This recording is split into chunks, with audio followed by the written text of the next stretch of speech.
Welcome to The Business of Family, the podcast where we explore the stories, challenges, and opportunities of family businesses. I'm your host, Tammy Buss, and I'm a family business survivor and also a family business advisor. In this show, we will be talking with family business leaders and experts to bring you insights and inspiration so you too can survive your family business journey.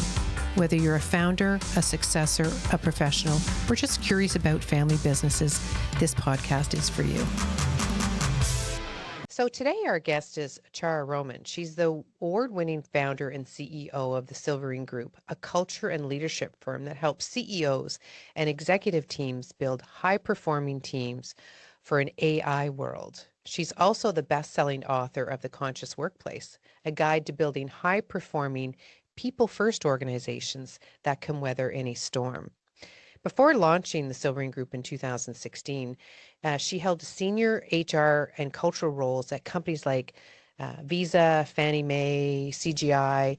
She's led major transformations, helped organizations scale both organically and through M&A, and knows what it takes to align people, purpose, and performance at every stage of growth.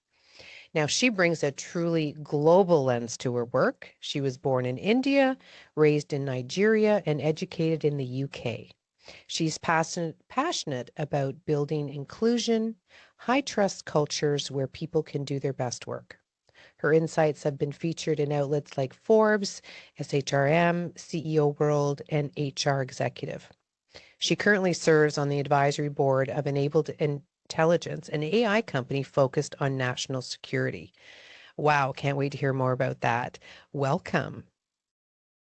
Hi, so great to be here, Tammy. Thanks so much for having me. Yeah, wow, what a background. This is amazing. So let me start by saying, tell me a bit about that background. Sure. So I'm originally from India, and my dad had an opportunity to move to Nigeria when I was a couple of years old. And so we packed up and moved across halfway across the world. I did my elementary years in Lagos, Nigeria, actually spent middle school in India with my grandparents, high school in England. Then I met my husband, who's a Puerto Rican from New York, in Nigeria while he was stationed there as a Marine. And we moved to Greece where we got married and then moved back here. So yeah, that's sort of just my personal journey. But as you know, personal journeys and living across in different countries and always having to adapt and figure out sort of what my life was going to be like, really taught me a lot about independence and resilience and community. And I always say that I was a guest in someone else's country my entire life, right? Including being here in the US. And so coming in with that lens, right, always just keeps you open and curious and wanting to learn about other people so that, you can make friends and have a good life. So that's sort of interesting how you evolved then into AI. So tell me, what is it that really excites you a lot about the intersection of AI, with the organizational culture? Yeah, well, let me just back up for a second before I get to, what excites me about AI, because I founded the Silverene Group about 9 years ago, right? And I'm passionate about really that intersection of people, strategy, and culture, and building the kind of workplaces where people can really thrive so that companies can be innovative and companies can really sort of deliver the best to their clients, to their customers, to their consumers, right? And so now we are really sort of thinking about, how do you help leaders build these high performing teams in an AI world? And maybe we're not fully in an AI world today, but at the speed of which things are changing, we are going to be fully in an AI world. And so what really excites me is thinking about, what is that future going to look like, right? And so we are at a pivotal point where AI isn't just a tech play. And I'm not a technologist, right? I'm not here about implementing tech solutions or AI solutions. It's really about us thinking about, how does AI show up in our workplaces as a team member? How do we think about the impact of what this innovation, this artificial intelligence is going to do in our businesses. And like a team member, it's going to perform only as well as the culture and the people that sort of surround it are going to allow it to be successful. Does that make sense? So I'm super excited about it. It's at every point in our sort of like history, we've had these revolutionary moments, right? We've had the Industrial Revolution, we've had sort of the tech revolution when we had tech come into the world, and now we have AI, which is sort of that evolution, right? And it's not just about layering on a new tool, it's really about redefining how we work, how we organize our businesses, how the structure works, how we communicate. It gives us this chance to really eliminate the soul crushing work that we do and to really allow all of our talents and creativity as individuals to shine. And that's what excites me, because I have two young, well, not so young, I mean, young adults, not young kids, young adults. I have a 19 and a 22-year-old, and I want them to live, as every parent does, like live their best lives and be their best, brightest selves in their chosen fields of work. Because I never really thought of AI and culture sort of in the same sentence. You think of AI as a tool, which can be very scary. I think anytime, just like the Industrial Revolution, people lost jobs. Okay, so we're not doing this manually anymore. We're doing it with the help of machinery, and it all sort of evolves, but it's going quicker and quicker and quicker these days. And I think as the older generation, it becomes a little scarier. It's like, oh, I don't want a new change. What if I hit a button and lose everything? I remember that when the computers first came out. Yeah. You're very scared. And so AI and culture. So tell me a little bit more about that AI and culture and how you can adapt that into your operations. Sure. So, so culture is essentially the way we do things around here, right? It's about the small things that are happening. It's the decision making. It's how you interact in meetings. It's how you give feedback. It's delegation. It's do you foster the kind of environment where people feel safe to share their opinions, right? So all of those things make up culture. It's not the foosball tables. It's not the parties. It's not that. That can contribute, certainly, but that's not what it's about.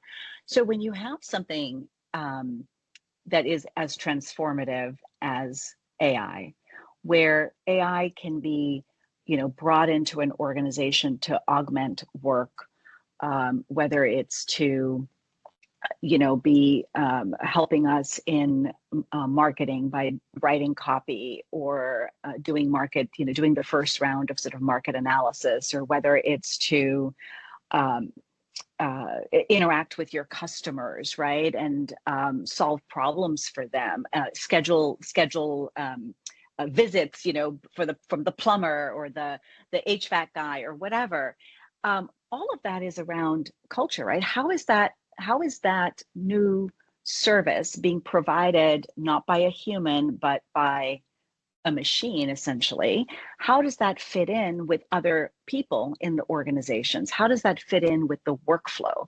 So if we don't have a culture that supports taking risks, to making mistakes, then you are going to be really fearful about pressing that button, right? Whether you're 75 years old or whether you're 25 years old. And I know, I know that typically the fear of adoption of sort of something new, like a new technology, tends to sort of, go along with age, but it's not necessarily true, right? There are a lot of older people, certainly, that are leaning in fully, and younger people that are fearful or skeptical. But so fear permeates across all ages, all levels, right? You've got CEOs, founders, right, business owners, their executive teams, fearful about AI from the perspective of, I don't really understand it. I know I got to do something with it because everybody I know is doing something with it. I don't really know what we're going to do with it. I might have already invested and spent tens of millions or hundreds of millions of dollars, but I'm not sure what to do next. And then you've got employees that are sitting there wondering, what's going to happen? Am I going to lose my job? I don't want to interact with this machine thing. I don't even know what to say to it. Or when I use it, I get junk back, right? So think about this machine as a brand new 23-year-old in the workplace that's just graduated college, right?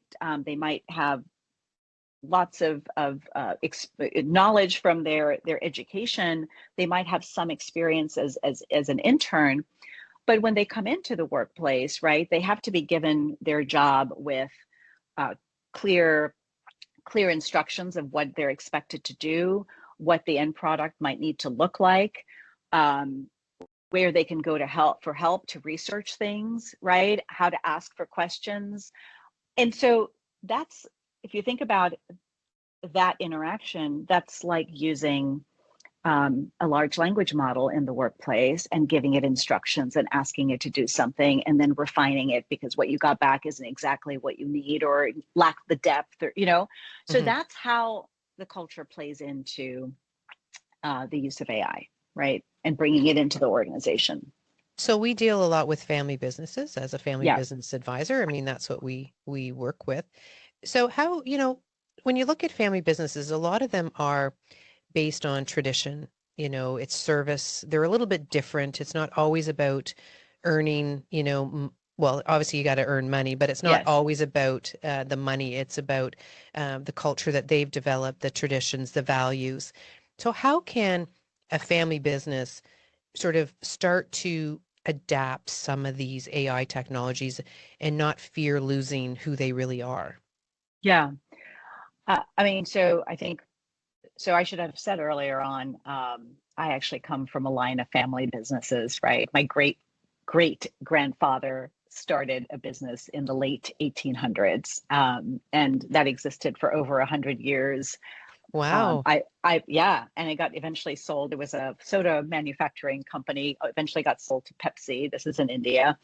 And, we've had family businesses that have produced garments and exported. And, so it's sort of been there, right, in the family. So I kind of get it. Even though I've been a little bit removed, kind of living here and all those businesses being there. But that said, tradition is a huge part of family businesses, right? And tradition can be this double-edged sword where it preserves, the values and the culture and sort of the DNA of the original founders. And it can also sometimes block innovation, right? If we're very sort of rooted in there. But I think that when it's done well, AI can really honor the heart of the family business. I think that it can sort of like upgrade its brain. So if you're thinking about, you're going to stay true to those relationships that family businesses have with their customers, their clients. You can automate inventory, right? You can use AI to understand customer insights. All of those things that you might be doing in your business that then frees you up to really pay attention or to spend more time in the things that really add value and differentiate you as a family business, which is around those relationships, right? And that really deep connection to the customer. Because of course, yes, making money is sort of like kind of the table stakes of this, right? It's there. Everybody wants to make money. You're not in business to lose money. Yeah, but how are you, why is someone going to go to the family business versus some large corporation? It's going to be about that service they get, the relationship, the fact that people know you and, maybe the granddad who started the business worked with the granddad or the grandma of the person who you're servicing, because those services also then go across through generations, right? Right. And when you're spending all that time really curating that relationship, I think that's how family businesses can really use it, right? Is to use AI to take that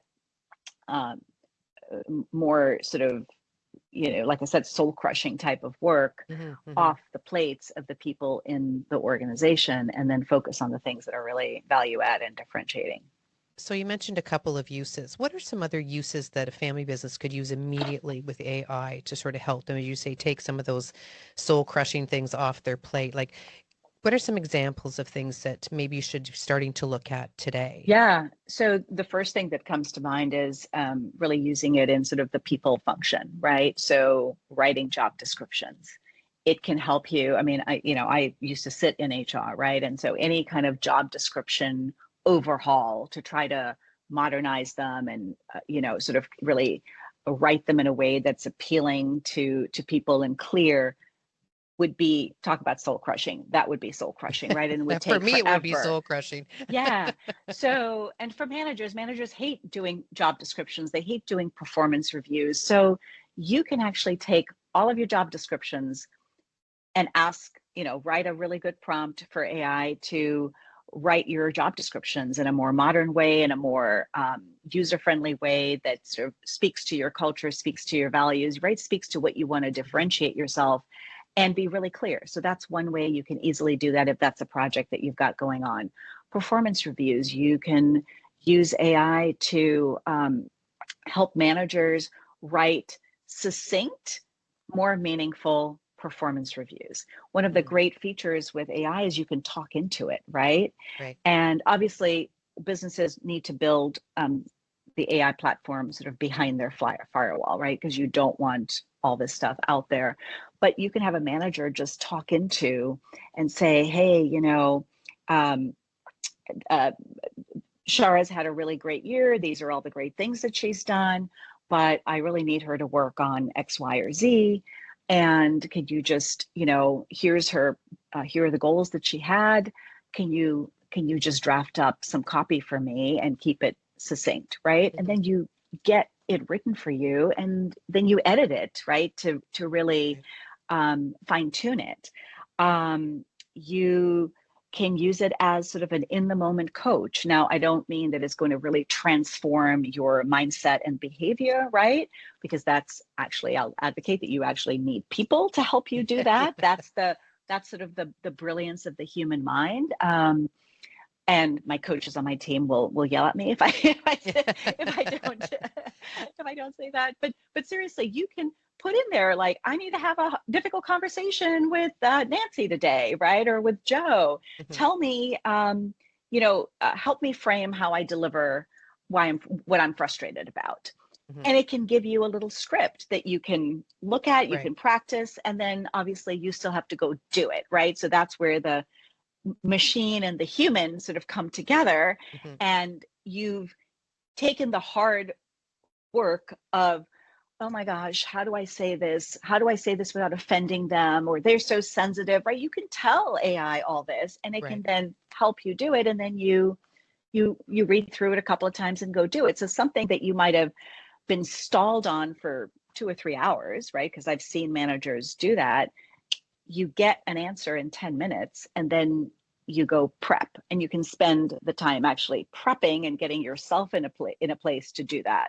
So that's where I would I would start there. You can take financials, and you can put all your financials into AI, and you can say, hey, don't just give me, because we tend to have a retroactive view, but you can say, look at the trends. What are the things what are the patterns that you notice, and help Mhm. me predict what are some things I need to be concerned about, and how do I use it in a more predictive and analytical way in that way. So you can go on and on, right? Marketing is another Mhm. way that it's being very commonly used right now. Again, you still need marketers because they've got that creative brain. But if you've got your brand voice and you've got sort of the key messages, and you need to write social posts, or you need to write blogs, right? You can give it the ideas that you have, Right. and it can generate that copy for you that you then edit. And you've heard me sort of say, and you then need to go do something with it, Yeah. right? You Yeah. can't just sort of take it because it's the first draft, but Right. it's kind of You really need to make it helping your to, own. you have to make it your own, and you have to get it's like if you were to do the same thing and just talk into Word, or sort of Google, and just have it take your random thoughts. Now, instead of having random thoughts just dumped on there, it's actually formulating your thoughts in a more cohesive way, a more coherent way. Does that make sense? One of the things you mentioned was make sure it's behind your firewall. I think that's probably, you hear a lot of don't put it out there. Everybody's going to have access to it. Maybe you can talk a little bit about, what are the ways to kind of avoid that, or is there a paid version better than the free version? How do you avoid that information just being out there for everybody to see? So good question. And I'll just caveat what I'm about to say by saying I'm not the expert in sort of the technology piece of Right. it, right? So it's not so much that when you put something in the public domain, I mean, yes, what I have heard and is that the free version is exactly that. It's free. There's a little bit less. There's less protection. It's not that someone's going to say, "Oh, Shaara put this in and Shaara said this," right? So they're not going to know that specifically. But if you're putting in, let's say, private financial data of your company, and as a family-owned business, you're probably a privately held company. If someone is then doing research on that company and saying, maybe it's someone who wants to pitch you as a vendor, and they're saying, "Tell me about, this business, and tell me about the revenues, and tell me about whatever," that information can get pulled into that. Right. So it's sort of like having, leaving your front door unlocked, leaving the file cabinets unlocked, and someone's just wandering by and, maybe, well, that's probably a bad example. They're not just wandering by and perusing, but if they're sort of saying to someone, "I want you to go check all the doors and see which offices are unlocked and grab relevant information," that's what would happen. Mm-hmm, mm-hmm. When you do it behind your firewall, you actually get that instance built for you with your data that is then protected. So only you have access to that data, and then you can put controls on it to say, okay, only the finance team and the executive team have access to financials. Right. Only, HR and the CEO have access to performance data, right? Whatever it is, because if you're writing a performance review about your direct report, you don't want that. You don't want me to have access to that, right? Most likely, if we're just colleagues. So that's how it would come inside your firewall. So tell me a little bit about what you do as a company walking into, say, a family-run company. What is the first thing you sort of take a look at when you're looking at, teams and culture and AI and sort of putting them all together? What does that look like? Yeah, great question. So we have a signature process called Spark that we, if we're in an ideal situation with an organization, that we like to walk people through. And really all it is 5 steps. The first S is survey and assess. So we want to get the lay of the land. Where are you today? What are the dynamics like on your team? How are people feeling in the organization about the various changes that you might have? And particularly, we have an AI readiness assessment, sort of a diagnostic really around how are you thinking about AI as a team member, that looks at 6 different factors, right? So with our survey and assess, we're going to look at culture, we're going to look at leadership, we're going to look at strategy, we're going to look at governance, we're going to look at ethics, right? Look at technology. How are you thinking about all those things? And what do the gaps look like from the CEO and the executive team to management to staff to frontline workers, right? So that survey and assess piece, there's the diagnostic, there's the focus groups, there's interviews, there's taking as many of your documents to sort of understand really where you are. And then the second phase, the P, is the plan and design. So it's really about co-creating. Where is it that you want to go? What is that future that you want to look like? Whether it's a huge transformation because you're bringing or you want to bring AI into the organization, or it's a slight tweak of, hey, I need to really think about succession planning, and I need to think about what this means now for the next generation of leaders. And I know we need to change some things, but we don't really know what, right? So we help you through advising and coaching and facilitating, get through co-creating that future state. And then the next part is really about activating the plan, right? The A is activate and implement. So we can hand you a roadmap and leave it with you with a business owner to go ahead and execute. But oftentimes, we're asked to stay on to help with some level of that activation and implementation, right? So it could be looking at the various HR processes, and bringing them into alignment with the business strategy. It could be coaching the leaders, especially that next level that's sort of getting ready to take on family members who have grown up and they know the business really intimately, but they're not really necessarily been groomed as leaders with that vision of how do I sort of take that step back and look holistically, right? They might know a couple of different functions. So there's coaching, there's training, there's learning, there's the consulting around the different processes. When we're talking about AI, it's helping to understand. So where might be some use cases that would be most easily, where can you start with the AI transformation? Because you don't want to boil the ocean all at once, right? You want to start in a specific area. And then the last two pieces of Spark, the reinforce, is how do we ensure that the new behaviors, the new mindsets, the new systems that we've built, processes, right? And if you have implemented AI, how do those get reinforced through the performance system, through the compensation system, through hiring, through promoting, all of that? And then finally, the last part is the K, which is about keeping the momentum, right? Like any type of transformation, any type of culture work, any type of leadership work is never sort of done. It's a journey. And so again, we don't have to be there with you for the rest of your life. And actually that's not our goal, right? Our goal is to teach the business to do this on their own. But how do they keep that momentum going, right? And what are those different checkpoints? That's the hardest part, right? That is the hardest part, right? And that's what we help them to set up for success. So that's amazing. It's a big, it's a lot that I've just shared. It is a lot. But thinking, okay, is that like 5 years worth of work there? Well, quite frankly, it's usually about 3 to 4 years. When you start with the kind of starting with the assessment and then sort of building. And I don't say that to scare anyone, but you can have us there sort of side by side, really intense. And that's usually the first couple of years. But then the last couple of years is usually we're starting to step back, right? And we're handing over the reins more and more.